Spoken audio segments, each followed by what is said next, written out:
Hello guys, welcome to Pharma Chat.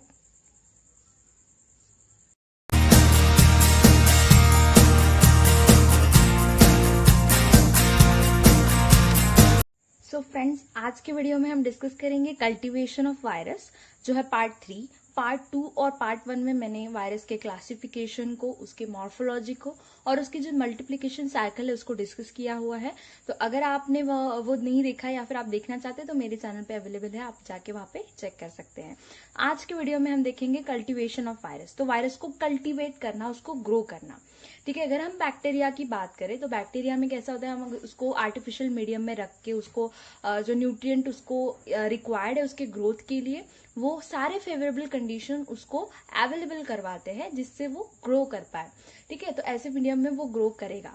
तो virus को कैसे कल्टीवेट करना है, तो वायरस के कल्टीवेशन को हमें पता है कि वो एक ऑब्लिगेट पैरासाइट है जो सिर्फ और सिर्फ होस्ट सेल के अंदर ही ग्रो कर सकता है।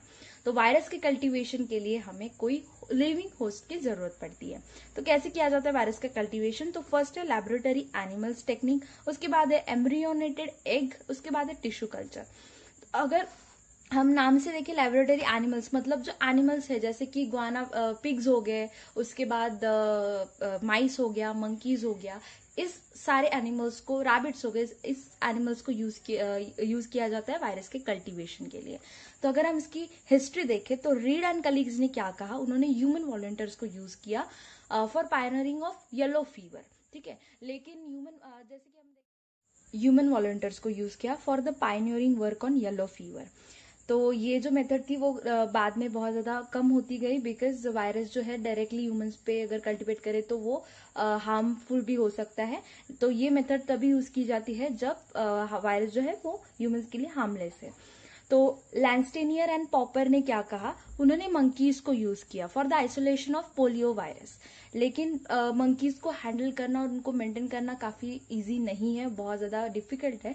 इसकी वजह से ये भी वायरोलॉजी में ज्यादा एक्सपांड नहीं कर पाया एज कम्पेयर टू अदर्स, जो जैसे कि माइस, पिग्स और जो रैबिट्स है, उनको कल्टीवेट कर, मतलब उनके साथ कल्टीवेट करना ये थोड़ा सा इजी पड़ता है एज कम्पेयर टू मंकीज। तो थीलर ने क्या कहा, उन्होंने माइस को यूज किया। माइस को इसलिए यूज किया क्योंकि वो बहुत ज्यादा ससेप्टिबल है आर्बो वायरसेस के लिए। तो माइस ये बहुत ही ज्यादा एक्सपांड हुआ वायरोलॉजी में as compare to other animals. और the growth of virus in inoculated animals में भी इंडिकेटेड बाय डेथ, डिसीज और विजिबल लेसन्स। तो हमें कैसे पता चलेगा कि उस इंक्यूबेटेड जो एनिमल में हम जिस एनिमल में हमने वायरस को कल्टीवेट किया है उसमें वायरस कल्टीवेट हुआ है या नहीं हुआ है। तो एक तो जिस एनिमल पे हमने उसको इनोकुलेट किया वो एनिमल एक तो डेड हो जाएगा, या फिर उसमें कुछ ऐसे वायरल एक्टिविटीज वो शो करेगा जिससे हमें ये पता चलेगा कि वायरस उसमें एक्चुअली कल्टीवेट हुआ है। तो इस मेथड के अगर हम एडवांटेजेस देखें तो जो भी एनिमल वायरसेस है जिसको सिर्फ एनिमल होस्ट सेल ही चाहिए होता है उसके रेप्लिकेशन के लिए, तो ऐसे वायरसेस को हम उसमें कल्टीवेट कर सकते हैं। अगर एग्जांपल हम देखें तो हेपेटाइटिस बी। डिसएडवांटेजेस अगर हम देखें तो बहुत ज़्यादा नॉन इकोनॉमिकल है, एक्सपेंसिव है, क्योंकि जो एनिमल्स है उनका जो एक्सपेंसेस है, मतलब उनकी मेंटेनेंस की कॉस्ट, उनके फूड का कॉस्ट, ये सब मिला के वो बहुत ज़्यादा एक्सपेंसिव में चला जाता है और नीड द लेबर्स। तो अगर हम सेकेंड टाइप देखा, एम्ब्रियोनेटेड चिकन, इसको डक एग्स भी कहा जाता है। तो यहाँ पे क्या हो रहा है कि एक फर्टाइल एग जिसमें एम्ब्रियो प्रेजेंट है, ऐसा एग यहाँ पे यूज किया जाता है और इस एग के अंदर वायरस को इनोकुलेट किया जाता है। तो एग ही क्यों, या फिर ये चिक एग, या फिर इसे एम्ब्रियोनेटेड एग ही क्यों, क्योंकि इसमें बहुत ज्यादा मल्टीपल साइट्स होता है कल्टीवेशन ऑफ वायरसेस के लिए। मतलब वायरस के कल्टीवेशन के लिए यहाँ पे बहुत ज्यादा साइट्स मिल जाते हैं उसके कल्टीवेशन के लिए, इसलिए इस मेथड को बहुत ज्यादा वाइडली यूज किया जाता है। तो ये जो डायग्राम मैंने यहाँ पे को दिखाई है, ये है एक एम्ब्रियोनेटेड एग की डायग्राम। तो यह है chick embryo showing the inoculation route for virus cultivations. ठीक है, तो ये है इसकी डायग्राम। अभी देखते हैं इसकी अगर हम इसकी हिस्ट्री की बात करें तो गुड पॉस्चर ने क्या कहा, उन्होंने हेंस का यूज किया, हेंस एग को फर्स्टली यूज किया for the cultivation of virus because it offers the several site of cultivation of virus. तो फर्दर बर्नेट ने उसको डेवलप किया। अगर हम प्रोसीजर की बात करें कि कैसे उस एम्ब्रियोनेटेड एग में हम वायरस को कल्टीवेट कर सकते हैं, तो हमें क्या करना है, फर्टाइल एग लेना है, फर्टाइल चिकन एग लेना है, उसको इंक्यूबेट करना है for 5 to 12 days through the shell aseptically for 36 degree Celsius. Before incubation हम क्या करेंगे, उसकी जो ओपनिंग है उसको पैराफिन वैक्स से सील कर देंगे, ठीक है। तो सील करने के बाद उसको इंक्यूबेट करेंगे 5 to 12 डेज तक 36 डिग्री सेल्सियस में। उसके बाद क्या होगा, एक तो वायरस उस चिक एम्ब्रियो को किल करेगा या फिर कुछ ऐसे वायरल एक्टिविटीज दिखाएगा such as production of pox on chorioallantoic membrane. मतलब ये जो एलांटोनिक मेम्ब्रेन है उसके ऊपर कुछ पॉक्स दिखाएंगे, तो हमें समझ में आएगा कि वहां पे वायरल एक्टिविटी हुई है, जिसका मतलब है कि वहां पे वायरस की ग्रोथ हुई है, वहां पे वायरस कल्टीवेट हुआ है। या फिर वो हेमाग्लूटिनेटिंग एक्टिविटी दिखाएगा ऑन हार्वेस्टेड एमिनोटिक और एलांटोनिक फ्लूइड। ये जो एलांटोनिक फ्लूइड है वहां पे हमें हेमाग्लूटिनेटिंग एक्टिविटीज दिखेगी। अगर हम यूजेस की बात करें तो जो एम्ब्रियोनेटिक एग्स है वो for the cultivation of some viruses like chlamydia and rickettsia और क्लैमिडिया के कल्टीवेशन के लिए उसको यूज किया जाता है। और येलो फीवर एंड रेबीज और अदर वैक्सीन प्रोड्यूस फ्रॉम चिक embryo and vaccinia. Yellow fever और रेबीज के भी वैक्सीन इस मेथड से यूज होते हैं। एडवांटेजेस की बात करें तो ये इजी टू हैंडल है एज कम्पेयर टू एनिमल्स, और बहुत ज़्यादा इकोनॉमिकल है। मतलब इसके लिए उसके फीडिंग की या फिर उसके जो मेंटेनेंस की कॉस्ट है वो कम हो जाती है, तो ये काफ़ी ज़्यादा इकोनॉमिकल भी है। उसके बाद they are clean and bacteriologically sterile. मतलब एग में नेचुरली उनके पास एक क्लीनिंग एजेंट मौजूद होता है जो बैक्टीरियोलॉजिकली उसको स्टेराइल रखता है। उसमें कोई भी माइक्रो ऑर्गेनिज्म नहीं है, क्योंकि वो जो शेल है एग का वो उसके प्रोटेक्शन के लिए होता है। तो यहाँ पे हमें कुछ एडिशनल उसको स्टेराइल करने की जरूरत नहीं पड़ती है। सो यहाँ पे कंटामिनेशन जो है काफ़ी लेस होता है। तो do not need the feeding and caging, तो हमें यहाँ पे केजिंग और फीडिंग की ज़रूरत नहीं होती है, तो यहाँ पे फिर से उसका कॉस्ट कम हो जाता है। They do not have immune mechanism as like animals. तो जैसे एनिमल्स में इम्यून सिस्टम होता है, जिससे ये रहता है कि अगर वायरस उसमें चला जाएगा तो वो उसको रिस्पॉन्स करके, उसका इम्यून सिस्टम रिस्पॉन्स होकर वो वायरस को किल कर सकता है। लेकिन इस कंडीशन में क्या होता है, उसका खुद का इम्यून मैकेनिज्म वीक होता है या फिर उसको होता ही नहीं है। सो इस वजह से क्या होता है कि वायरस की ग्रोथ यहाँ पे 100% होगी। तो ये एक एश्योरेंस यहाँ पे होता है। उसके बाद it offers the several set for cultivation of viruses. उसके बाद डिसएडवांटेज अगर हम उसको देखें तो some virus do not show the growth on primary inoculation into the egg. तो कुछ वायरसेस को अगर हम प्राइमरीली फर्स्ट टाइम अगर उस पर इनोकुलेट करें तो कभी कभी ग्रोथ शो नहीं करता है। उसके बाद slight amount of bacterial contamination in the inoculum में किल द एम्ब्रियो। उसके बाद कभी कभी कुछ बैक्टीरियल कंटामिनेशन हो गया तो वो एम्ब्रियो को भी किल कर सकता है। सो यहाँ पे ये दो एडवांटेज है, लेकिन डिसएडवांटेज है, तो लेकिन इसके एडवांटेजेस काफ़ी ज़्यादा है, तो ये बहुत ज़्यादा वाइडली यूज होता है वायरोलॉजी में। तो अभी आता है टिश्यू कल्चर, और उसको हम कहते हैं सेल कल्चर। तो टिश्यू कल्चर और सेल कल्चर का मतलब क्या है? कल्चर का मतलब क्या, उसको कल्टीवेट करना। तो सेल कल्चर मतलब सेल को कल्टीवेट करना। तो सेल को कैसे कल्टीवेट करेंगे कि मतलब एक आर्टिफिशियल मीडियम तैयार करेंगे या फिर न्यूट्रिएंट मीडियम तैयार करेंगे या फिर ऐसा इन्वायरमेंट उसको देंगे उस सेल को कि जिससे उसको जो भी ग्रोथ के लिए जो भी न्यूट्रिएंट्स रिक्वायर्ड है वो उसको आसानी से मिल सके। मतलब कि अगर एक कंटेनर है, ठीक है, हमने एक बॉडी से सेल को निकाला और इस कल्चर में इसमें उसको कलेक्ट किया, ठीक है, इस कंटेनर में उसको हमने कलेक्ट किया और यहाँ पे हमने एक न्यूट्रिएंट मीडियम तैयार किया है सेल के कल्चर के लिए। यहाँ पे उसकी ग्रोथ के लिए जो भी रिक्वायर्ड अमाउंट ऑफ न्यूट्रिएंट्स है वो उसमें सब ऐड करके एक ऐसा फेवरेबल कंडीशन यहाँ पे तैयार करके रखा है जिससे अगर ये सेल इसके अंदर चले जाए तो वो आसानी से उसमें ग्रो कर सके। उसको एक प्रॉपर टेम्परेचर दिया जाता है, उसको प्रॉपर एक पीएच पे रखा जाता है। तो जैसे ही हमने ये सेल्स इसमें ऐड कर दिए तो कुछ दिनों के मतलब 1 to 2 डेज तक हमें इस पे रखना है। तो इसमें क्या होगा, हमें सेल की ग्रोथ हुई हुई दिखेगी, क्योंकि हमने उसको एक फेवरेबल कंडीशन ऐसी दी है कि जिससे वो उसको जो न्यूट्रिएंट्स रिक्वायर्ड है ग्रोथ के लिए वो सारे उसको मिल सके। वो मिल जाने के लिए बाद क्या होगा कि वो ग्रो करेंगे। तो ग्रो करने के बाद क्या होगा, यहाँ पे एक सेल का कल्चर बन जाएगा। यहाँ पे हमने सेल को कल्टीवेट किया, ठीक है। सेल को कल्टीवेट करने के बाद यहाँ पे हम क्या करेंगे, उसके बाद ये जो सेल्स है इसको हम किसी और कंटेनर में या फिर पेट्री डिश हो गए, टेस्ट ट्यूब्स हो गए, उसमें कलेक्ट कर देंगे। कलेक्ट करने से क्या होता है, ये इस ग्लासवेयर को अडेयर करके खुद की एक ऐसे लेयर बना लेते हैं, ठीक है। सेल्स ग्रो होते होते इसके एक लेयर बनाते रहते हैं। उसके बाद जब हम इसको वायरस को यहाँ पे इनॉकुलेट करेंगे, ठीक है, यहाँ पे ये हो गया वायरस। तो इस वायरस को अगर हम यहाँ पे इनॉकुलेशन के लिए डालेंगे, अभी क्या है, सेल को वायरस को क्या चाहिए, सिर्फ सिंगल सेल चाहिए, उसको कोई मतलब एनिमल ही चाहिए या फिर इम्यूनेटेड एग ही चाहिए, ऐसा कुछ नहीं है। उसको सिंगल सेल भी मिला तो भी वो उसको लेके खुद को ग्रो कर सकता है, ठीक है।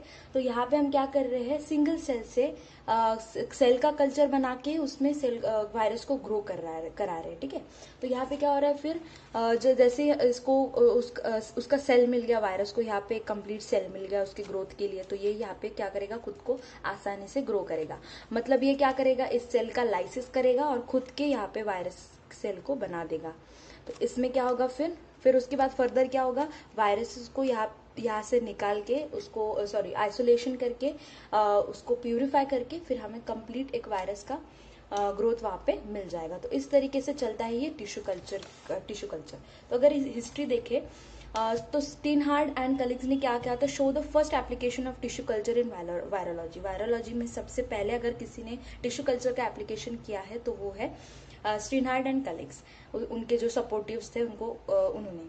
उसके बाद मिडलैंड ने क्या किया, उन्होंने चॉप्ड टिश्यूज को यूज किया, न्यूट्रिएंट मीडिया में ऐड किया और उसमें से उन्होंने वैक्सीना वायरसेस को वहां पे कल्टीवेट किया। मतलब उन्होंने चॉप्ड किए हुए टिश्यूज लिए, उसको न्यूट्रिएंट मीडियम में ऐड किया। न्यूट्रिएंट मीडियम मतलब क्या, कि उस सेल को जो भी लगने वाला है ग्रोथ के लिए न्यूट्रिएंट्स, उसको ऐड करना, ठीक है। उसके बाद उसमें उन्होंने क्या किया, वैक्सीना वायरस को वहां पे कल्टीवेट किया।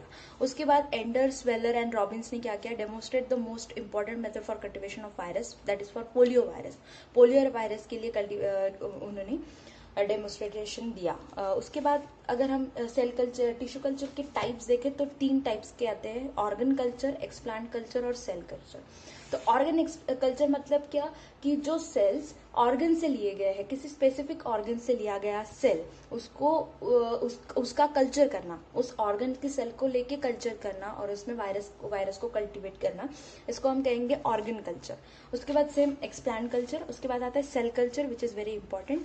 तो सेल कल्चर में क्या होता है, tissues are dissociated into the component cell by the action of proteolytic enzyme such as trypsin and mechanical shaking. तो यहाँ पे क्या हो रहा है कि एक तो टिश्यू पहले हम जो लेंगे तो डायरेक्टली सेल तो नहीं निकाल सकते हम किसी बॉडी से, तो हम क्या करेंगे, टिश्यूज निकालेंगे। Tissue is nothing but the bunch of the cells.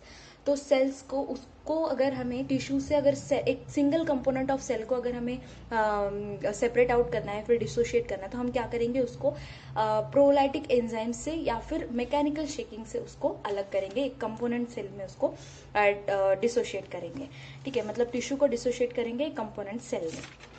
तो अभी टिश्यूज से जो सेपरेट किए हुए सेल कंपोनेंट है उनको वॉश करेंगे, उनको काउंट करेंगे और उनको ग्रोथ मीडियम में सस्पेंड कर देंगे। जैसे मैंने यहाँ पे जो स्टेप्स आपको बताई है उसी तरीके से यहाँ पे क्या होगा कि पहले सेल को वॉश किया जाएगा, उसको काउंट किया जाएगा और उसको सस्पेंड किया जाएगा किसमें, ग्रोथ मीडियम में, जहाँ पे उसके ग्रोथ के लिए बहुत ज्यादा फेवरेबल कंडीशंस हमने दी है, उसको प्रॉपर टेम्परेचर और पीएच दिया है, ठीक है। And distributed in the petri plates, test tubes और बॉटल्स। आप किसी में भी आप उसको डिस्ट्रीब्यूट कर सकते हैं। The cells adhere to the glass surface and grow out to form a monolayer sheet. तो जैसे मैंने यहाँ पे कहा कि जो सेल्स है वो ग्रो करेंगे और यहाँ पे ग्लास वेयर्स को अडेयर करके एक मोनोलेयर शीट्स को बना लेंगे। तो इसमें फिर हम उस मोनोलेयर शीट में हम फिर वायरस को इंक्यूबेट करके उसको कल्टीवेट कर सकते हैं। तो ये था सेल कल्चर। सेल कल्चर के 3 पार्ट्स है। फर्स्ट है प्राइमरी सेल लाइन, उसके बाद है डिप्लॉयड सेल स्ट्रेन, उसके बाद है कंटिन्यूअस सेल लाइन। तो प्राइमरी सेल लाइन मतलब क्या? तो प्राइमरी सेल लाइन कल्चर में क्या करते हैं, फ्रेशली जो सेल्स हमने निकाले हैं एनिमल सेल से, वो एनिमल से उसको इंक्यूबेट करते हैं वायरस की कल्टीवेशन के लिए। तो फ्रेश सेल्स की क्यों लेते हैं? क्योंकि उसकी जो फ्रेश सेल इसलिए यूज किए जाते हैं कि उसकी मॉर्फोलॉजी वगैरह सब स्टेबल होता है, ठीक है। और यही फ्रेश सेल्स जो है प्रोडक्शन ऑफ वैक्सीन, मतलब वैक्सीन के प्रोडक्शन के लिए बहुत ही ज्यादा यूजफुल है। मतलब फ्रेशली जो फ्रेश सेल्स लिए जाते हैं उसी से ही सिर्फ हम वैक्सीन का प्रोडक्शन कर सकते हैं। तो ये प्राइमरी सेल है। मतलब यहाँ पे क्या करते हैं, सेम वही प्रोसीजर है। यहाँ पे क्या हम क्या करेंगे, इस कंटेनर में सेल लेंगे फ्रेशली, जो अभी अभी एनिमल से लिए गए हैं वो फ्रेश सेल्स यहाँ पे लेंगे। उसके बाद इसको ग्रोथ मीडियम में ऐड करेंगे और इसका यहाँ पे ग्रोथ होगा, ठीक है। ग्रोथ होने के बाद ये क्या करेगा, ग्लास के सरफेस को अडेयर करके एक मोनोलेयर फॉर्म करेगा। इस मोनोलेयर में हम क्या करेंगे, वायरस को ऐड करेंगे, ठीक है। वायरस को यहाँ पे कल्टीवेट करने के लिए छोड़ देंगे, ठीक है। वायरस को कल्टीवेट करने के बाद यहाँ पे क्या होगा, ये वायरस जो है वो सेल का लाइसिस कर देगा और वायरस के यहाँ पे ग्रोथ दिखेगी। तो हम यहाँ पे इसका आइसोलेशन करके प्यूरिफिकेशन करके हमें एक प्रॉपर वायरस यहाँ पे फेस मिलेगा। तो डिप्लॉयड सेल स्ट्रेन मतलब क्या है, एक हम कह सकते हैं सेमी सेल लाइन स्ट्रक्चर हम कह सकते हैं। तो इसमें क्या होता है कि 50 to 100 डिविजन्स बिफोर डाइंग, मतलब सेल्स यहाँ पे हम प्राइमरी सेल लाइन में क्या कर रहे थे कि जो फ्रेशली प्रिपेयर्ड सेल है उनको लेते थे। लेकिन डिप्लॉयड स्टेट में हम क्या कर सकते हैं, सपोज अगर हमने यहाँ पे सेल्स लिए, ठीक है, ये सेल्स लिए, इसको हमने ग्रोथ मीडियम में ऐड किया और इसको ग्रो करा, ठीक है। ग्रो करने के बाद यहाँ पे क्या करेंगे, इसको हम जब इसकी जो लेयर मोनोलेयर फॉर्म हो जाएगी, इसको हम किसी और कंटेनर में ट्रांसफर करेंगे और इसको यहाँ पे फिर से इधर भी इंक्यूबेट करने के लिए छोड़ देंगे। यहाँ इससे फिर से दूसरे कंटेनर में पास करेंगे। तो ऐसे हम करीब 50 to 100 डिविजन्स इसके कर सकते हैं, क्योंकि इस विदाउट इसकी सेल की किस मॉर्फोलॉजी को चेंज किए हुए, ठीक है। तो ये डिप्लॉयड सेल स्ट्रेन की ये डिप्लॉयड सेल स्ट्रेन का टाइप है। तो यहाँ पे क्या आ रहा है, derive from primary cell establish from particular type of tissue which is embryonic in origin. लेकिन यहाँ पे जो सेल्स यूज होते हैं वो उसकी जो ओरिजिन होती है वो एम्ब्रियोनिक होनी चाहिए, वही सेल्स इसके लिए सूटेबल है। उसी सेल के हम 50 to 100 डिविजन्स कर सकते हैं, ठीक है। ये पर्टिकुलर टाइप के टिश्यूज से ही लिया जा सकता है।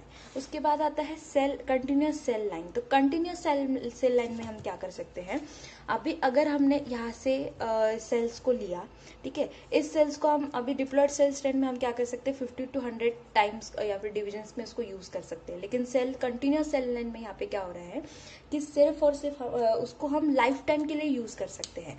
मतलब अगर एक बार सेल को निकाल लिया एनिमल से, मतलब एक बार अगर हमने सेल्स को यहाँ से निकाल लिया तो उसको हम लाइफ टाइम के लिए भी यूज कर सकते हैं। तो यहाँ पे जो कंटिन्यूस सेल लाइन में जो सेल्स को यूज किया जाता है वो मेनली कैंसरस सेल होते हैं।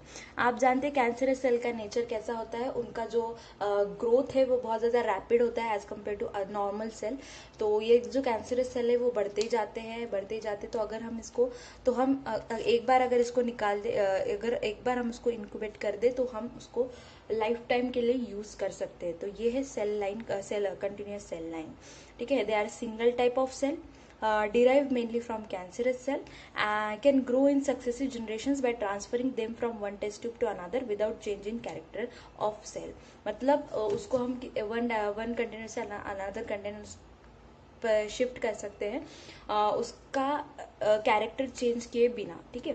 तो ऐसे हम उसको लाइफ टाइम के लिए यूज कर सकते हैं। तो this is a continuous cell line और they are stored in cold temperature like -70 degree Celsius पे हम उसको स्टोर करना पड़ता है। So this are the types of cell culture. So I hope आपको ये वीडियो अच्छी लगी हो। सो ये था कल्टीवेशन ऑफ वायरस। तो वायरस को हम कैसे कल्टीवेट कर सकते हैं। सो आज के वीडियो में बस इतना ही। अगर आपको वीडियो अच्छा लगा हो तो सब्सक्राइब कीजिए, लाइक कीजिए और आपके फ्रेंड्स के साथ शेयर भी कीजिए। Thanks for watching.